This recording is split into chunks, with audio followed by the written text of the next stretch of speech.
Hi everyone, welcome to the visual guide for the Great Gubal Library. This is one of the coolest instances made available by patch 3.0 Heavensward. Seriously, look at this level design. Having fun in this dungeon isn't hard, especially if you have your library card. My name is Ms. Tech, and I'll be your dungeon guide. This first part of the instance is gated, and you'll need to destroy each pack of mobs before being allowed to progress to the next area. Watch out for the usual AoEs. The first boss is the Demon Book. You'll recognize the AoE patterns and repel it as they are exactly the same as the original Demon Wall encounter. When the book casts Disclosure, he will close and begin to cast a massive AoE on that side of the platform. Players must run around the sides, being careful not to fall off the platform to avoid being killed. Once the cast is complete, the book will swing around, damaging and knocking back anyone in melee range before reopening and repeating the same mechanics. From this point on, players will need to watch out for Words of Winter, a cast that will turn the entire platform to ice. To avoid losing control of your character, everyone must stand still. The danger lies in when the ice happens at the same time as Disclosure. Since you slide in one direction for a set distance, players need to properly direct themselves to the other side of the platform without falling off.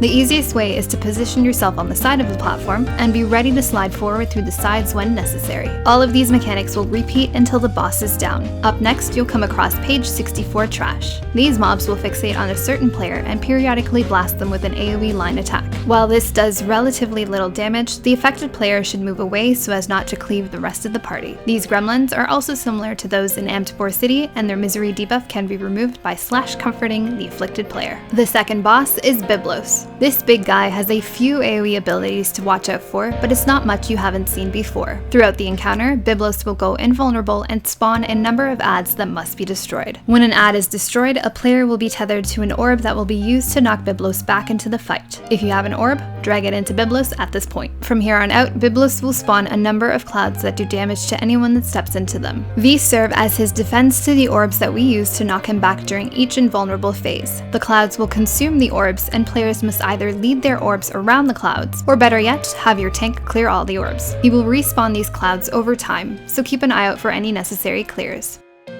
In this section, you'll deal with a mix of familiar trash. These owl-looking things will also spawn adds, so tanks be ready to pick these up. The last boss is the ever-living Bibliotaph, who, in my opinion, has one of the coolest character models in the game. You'll notice a number of circles around the room. These will be used to counter a specific mechanic throughout the fight, but we'll get to that soon. Two players will be affected by these orange markers and will drop explodey orbs wherever they are standing. As usual, to avoid excess damage, move these orbs away from the group. Anytime the Bibliotaph seal is broken, the platforms around the room will light up with either 1, 2, or 3 lights. These lights indicate the number of players that need to stand on the platform to lock the platform and keep an add from spawning. If a platform is not locked, an add will spawn out of it that must be destroyed as soon as possible. After he attempts to summon adds, the Bibliotaph will throw out a few massive AoEs that can be easily avoided. These mechanics will repeat until the boss is down, the only difference being the platform player requirements for each set. On the first set of platforms, only one player is required to lock a platform, but all platforms must be locked. One player can sprint around the room, or the group can split up and grab any platforms that need it. On the second set of platform lights, 2 players will need to stand on the affected platforms to lock them, but only half of the platforms must be triggered. In the third and hopefully last set, only 2 of the platforms need to be triggered, but they require 3 players each. Stand in these as necessary or kill the adds that you let spawn.